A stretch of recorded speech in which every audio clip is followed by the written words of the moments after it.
Hong Kong police arrested on Saturday about a dozen democracy activists on charges of illegal assembly in raids across the Asian financial hub, media and political sources said.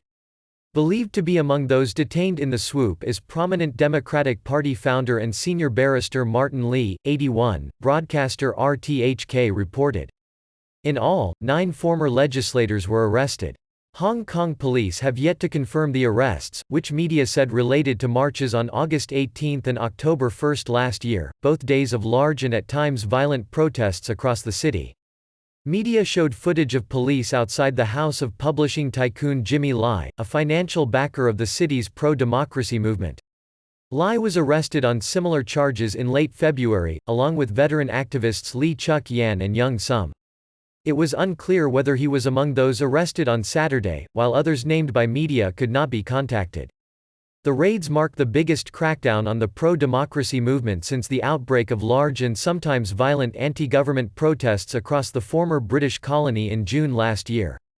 Marchers initially targeted a now-scrapped bill proposing to send suspects to mainland China for trial, but protests broadened into demands for full democracy and a public investigation of the use of force by police.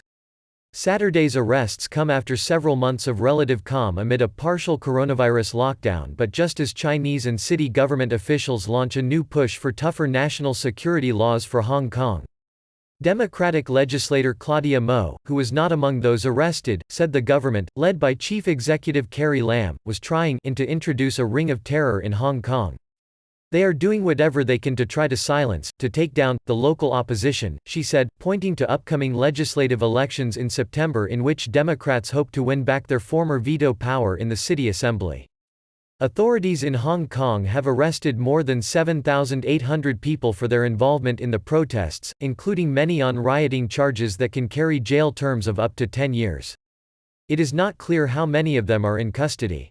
Hong Kong government and security officials have recently described some of the democracy movement's actions as being close to terrorism. Authorities are increasingly using the threat of terrorism to justify the need for new national security laws, a requirement under the Basic Law, the mini-constitution that guarantees Hong Kong's broad freedoms and outlines its relationship with Beijing.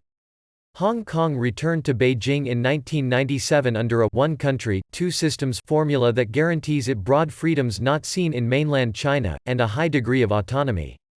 A previous attempt to draft a national security law for Hong Kong, known as Article 23, was met with mass protests in 2003 and abandoned.